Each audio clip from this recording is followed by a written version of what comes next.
அப்படின்னு கேட்டேன். ஆனால் நீங்கள் சீட்டுன்னு இப்போ வந்துருச்சு நடந்துருவாருன்னு. கடுமையான உழைப்பாளி, கட்சியினுடைய முதன்மை பொறுப்பாளர். அவரை நான் நீலகிரி நாடாளுமன்ற தொகுதியின் வேட்பாளராக என் அன்பு தம்பி, விவசாயி, உண்மையிலே விவசாயி, அவனை நிறுத்துவதில் நான் பெருமையும் மகிழ்ச்சியும் அடைகிறேன். என் அன்பு தம்பி ஜெயக்குமார் அவர்கள் நீலகிரி நாடாளுமன்ற தொகுதியின் வேட்பாளர். திருப்பூர் நாடாளுமன்ற தொகுதி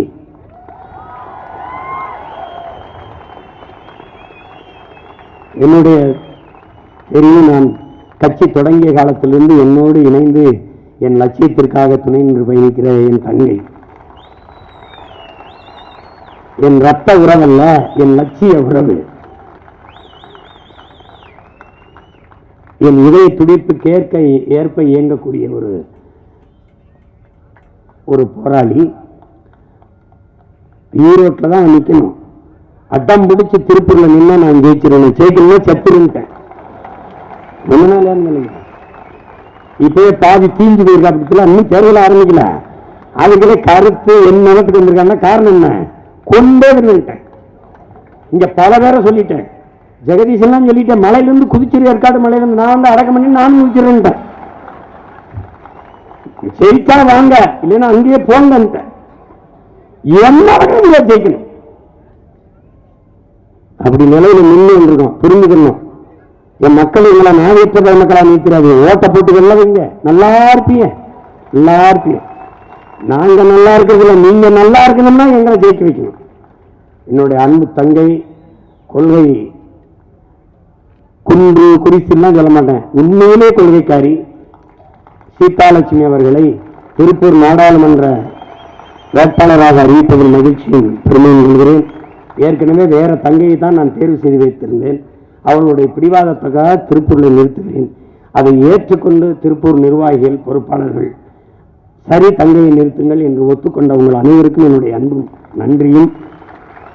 நம் தங்கை சீதாலட்சுமியை நீங்கள் போராடி வெல்ல வைக்க வேண்டும் என்று வேண்டுகிறேன். திருப்பூரின் வேட்பாளராக தங்கை சீதாலட்சுமி அறிவிப்பதில் மகிழ்ச்சியும் பெருமையும் அடைகிறேன். அடுத்து ஈரோடு நாடாளுமன்ற தொகுதி முதுகலை பொது அறுவை சிகிச்சை வல்லுநர், MBBS MS நிபுணர். 2 பிள்ளைகள், என் தம்பிகள் 2 பேரும் மருத்துவர்கள். அவங்க 2 பேரும் மருமகளும் மருத்துவர்கள். மருத்துவ குடும்பம். பெரியவருக்கு ஆர்வம் இல்லை, சின்னவர் கொஞ்சம் ஆர்வமா இருப்பாரு. கோவையில் மருத்துவமனையில் வேலை செய்யறாரு. அவரை நிறுத்தமாப்பான்னு கேட்டேன். நானே நிற்கிறேன். அவர் நண்பர்கள்ட்ட கேட்டிருக்காரு, கருணையா உனக்கு வயசாயிடுச்சு, இந்த வயசுல வெயில்ல அதெல்லாம் தேவையா அப்படின்னு. டேய், ஒரு மயன்பாவம் ஒரு ஆளா கத்திரி கிடக்குறான்டா இந்த அரசியலுக்கு. அவனுக்கு என்னால முடிஞ்சது எதாவது செய்யணும்டா. நான் நிற்கிறேன். ஆளு வயசானவர் மாதிரி நினைக்காதீங்க. அவர் அளவுக்கு நீங்க வேலை செய்ய யாரும் முடியாது. அவர் சிந்தனையும் செயலும் மிக இளமையா இருக்கும்.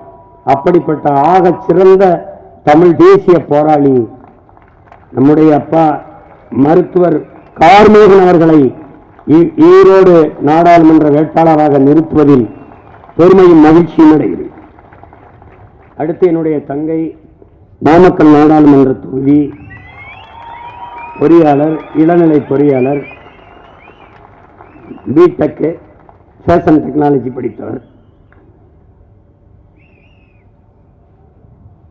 எந்த மறுப்பும் சொல்லல. நான் சொன்ன உடனே நில்லு பண்ண சரி அண்ணா என்று ஒத்துக்கொண்டு களத்தில் நின்று நாம் தமிழர் கட்சியினுடைய வேட்பாளராக அவரை முதல்ல என் தம்பி பாஸ்கர் தான் நான் நிறுத்துறதா இருந்தேன். மருத்துவர் பாஸ்கரை பெண்ணுக்கு கொடுக்க வேண்டியது இருந்தது. சமூக பிரதிநிதித்துவம் வேற இடிச்சது.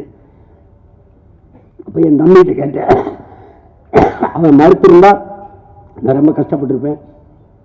அந்த இடத்துல அண்ணன் நீங்க என்ன சொல்றீங்களோ நான் தம்பி செய்யறேன்னு நீங்க சொல்றதான்னு அவனே தேர்வு பண்ணி கொடுத்த வேட்பாளர் தான் இந்த தங்கை. அதுல என் தம்பி மருத்துவர் பாஸ்கர் அவர்களுக்கு என்னுடைய அன்பும் நன்றியும், இங்கே வேலை செய்கிற என் அன்பு தம்பிகள் அரவிந்த், மணி எல்லாருக்கும் என்னுடைய அன்பும் நன்றியும். என்னுடைய தங்கை பொறியாளர் கனிமொழி அவர்களை நாமக்கல் நாடாளுமன்ற தொகுதி வேட்பாளராக அறிவிப்பதில் பெருமையும் மகிழ்ச்சி.